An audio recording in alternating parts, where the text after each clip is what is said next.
મારી એક પ્રાર્થના છે મેવાણી સાહેબને કે જે અહીંયા આપણે દરેક મેડિકલમાં નાર્કોટિક વસ્તુ વેચાય છે જે અનેક સ્ત્રીઓની જિંદગી બરબાદ કરી નાખી છે અને એ બાબતે હું અહીંયા આવીશ છું.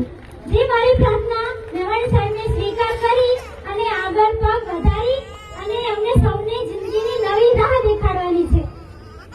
તો સાહેબ મારી તમને એવી અપીલ છે કે તમે આ સૌ જણ જે અહીંયા બધા જ ઊભા છે એમની પાછળ દરેકની પાછળ એક સ્ત્રી છે, એની જિંદગી બરબાદ થઈ રહી છે.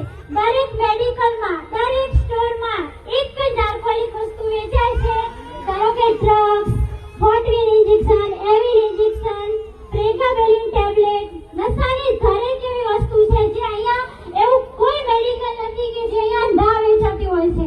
અને મારી એવી જ પ્રાર્થના છે કે એ તમે ભેગા રહી અમારે સપોર્ટ કરી અને જો તમે બંધ કરાવો તો આ બધી જ પબ્લિક સુખી જિંદગી જીવે અને એની પાછળ બધી જ સ્ત્રીઓની જિંદગી સુખી થાય.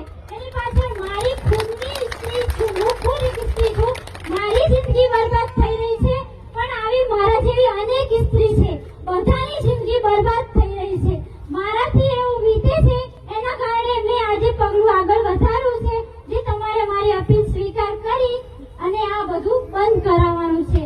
તમે કહો તો હું તમને તમારી સાથે જઈ દરેક મેડિકલ સ્ટોરમાં અંદર ઘૂસી અને નાર્કોટિક વસ્તુ બહાર નીકાળું એ મારામાં તાકાત છે. જ્યારે મેવાણી સાહેબે આગળ પગલું આપણા માટે ભર્યું છે તો આપણે એક સ્ત્રી જ છું, આપણી પણ જિંદગી છે, આપણે આગળ વધીને એ સપોર્ટ આપણે સાહેબને કરવો જોઈએ. આપણા માટે એટલું બધું કરે છે, આપણે કેમ ના આગળ વધીએ? આપણે પણ વધવું જોઈએ.